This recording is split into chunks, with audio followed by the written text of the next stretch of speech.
Hi everyone, we are here with Jokerau, who is Slovenia's entry this year, and they will be representing their country with Carpe Diem. So, first of all, we've only seen your rehearsal clip because, in the press centre we haven't seen the entire thing yet, but it looks great. I'm really, really excited, and I'm excited to see it with the crowd, because it feels like the kind of song that is just gonna, like the crowd cheering and everything and thriving, the energy thriving off of the crowd. So how do you feel about your rehearsals? Actually pretty okay. After the second rehearsal we were quite confident of what we had prepared, and we'll be stepping very confidently on the last rehearsal Wednesday on stage. Yeah, I agree with him completely. There were a couple of things that we wanted to improve after the first rehearsal, and the team really implemented everything very well. So the second rehearsal went great. We were also a bit more comfortable on stage because we already did it once. It's a big stage, so it's kind of easy to get lost. There's a lot of cameras and it's pretty dark in the arena, so it takes some time to get used to, but I believe that we are very comfortable, and I agree with you, we cannot wait for people to be in the arena so we can have that feeling of space actual, because right now it feels like it's some other dimension that we are in and it's not happening for real, What kind of things do you want to improve about it? I think probably just the 100% being on the right camera all the time. Yeah. That's it. I mean, I believe we are at this point right now, but we weren't yet on the second rehearsal. Okay. Yeah, and you guys' chemistry with the camera is very, especially in the showcase video that you did. Yeah, we're gonna try to do it as close as the showcase performance as possible. Oh yeah. So, despite not even performing at Eurovision yet, you've had really, really great success. I've heard that you've sold out at one of the biggest stadiums in Slovenia. How do you feel about that? Well, it is a great feeling because it's literally the biggest arena in Slovenia, and when it sells out, we'll be the youngest Slovenian band to ever do it, which is incredible to think. But I don't know how much that was related to Eurovision, actually. It was not. I think it was sold out, almost completely sold out before we announced Eurovision, or before the song came out. That's when the hype train really started, I guess. But I would love to see, because there's 1,000 tickets left or something, for all of the people who get to know us now with Eurovision to come to that gig in Slovenia. I think it's about 500 now at this point. Okay. Yeah. It is. So we're here on behalf of ESC Discord, and we have a membership of, is it 17,000? About 16, 17,000. 16, 17,000, and out of a ranking of, hold on, I've got the exact number here, 1,620 rankings, you are our fourth favourite out of the entire server. How do you feel about that? That feels great. Yeah? Mm-hmm. People with a lot of time for social media like us. It's because we're young. Now, another thing as well is you guys attended, I think, pretty much all of the pre-parties. Yeah. You definitely have that young energy of being, party-esque, kind of young 20s sort of vibe. Are you very much party people, or is that more of a branding image, perhaps? I think that we did go to pretty much more parties than anyone else this year. Probably. You went to every single one, didn't you? Was it every single one? It was every single one, but I'm not just talking about the pre-parties. I'm also talking about the after parties. As you should. Now, based on that, as Sofia said, we do have a community, and we did ask a lot of them a lot of questions. So these are other users' questions.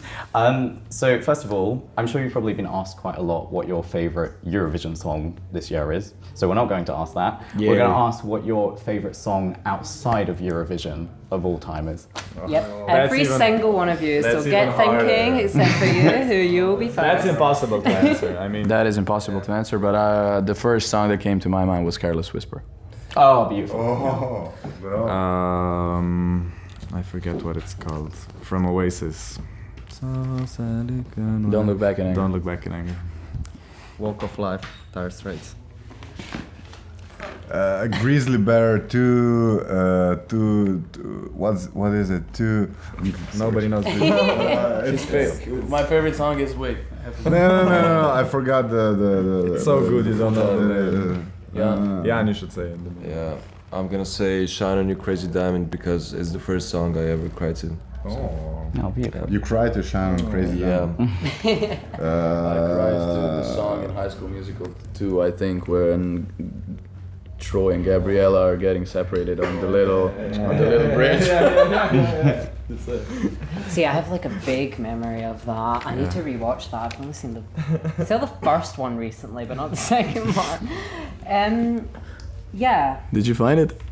No, I don't have like mobile. I cannot remember Grizzly Bear 2 something. I don't know. No, join the Discord after and just put it there and be like, right, here's my answer here. Right, so the next question that we had from our community is, what inspired you to come out with the Joker Out condoms? No, they are very iconic. So it's No, a no, good like quote, they yeah. sold out like right before I got paid. I'm really sad. Sex. You know what? I think just stop the answer there. To be honest. Yeah, you know what? That's a good enough answer. So in our Discord, we had quite a few people say that they asked if you, Chris, if you liked football, but they didn't ask what team you supported. So one of our questions is, what team do you support? Ooh, how did you know I like football? Yes, I love football. I played it for 9 years, quite badly, but still I liked it. I used to support a lot of the time Barcelona, and I'll be hated in Liverpool for saying this, but Manchester United for some while. An Oasis fan and Manchester United. And a Smiths fan. Well, so. you're not keeping this city alive. Right. Yeah. Should we just let you choose which of the last questions you answer? They're from our community. There's about four. There's about you know four what? you have to choose. The last person, if you choose specifically their can question, do they that. might feel like, oh, Joe Crouch chose my question. Wow, I'm blessed. questions, quick answers. Quick question. You're releasing an English album later this year. Is there anything you can tell us? Yes, we are very curious to know if there's. It's going to be an English translation of what we perceive as the best songs from our catalog, and some of the instrumentals will be done once again. What are your dream destinations? Thailand. Ljubljana 2024. I'm hoping for that as well, manifesting it. I don't believe in crystals, but I'm praying on the crystals. Apparently there was controversy that the Carpe Diem title wasn't in Slovenian. Does that worry you about doing an English album? No. Yes, we did. No. No. I'm glad. Right, so that was us with Joker Out. And you know what? I know I'm a bit biased because if you look up my ranking on the Discord, they are my number one. But I will be rooting for them to win, and I hope that you vote for them in the second semi-final. Do you have any last things you want to say to all of your fans that are in our Discord? Yeah, hi Discord. We're very glad that we're number 4 on your official ranking. We love you. Carpe every DM. Slide into every DM. Oh, that's good. That's actually the story behind the song. It was Carpe. Now you know. Just if you like us, vote number 10 in semi-final 2. If you don't like us, vote for other people. If you don't like them, well, I don't like you. Well, then why are you Right. watching this? Thank you so much for watching, and tune in to semi-final 2 on Thursday, and I hope you enjoyed the interview. Yes. Yep. Thank you.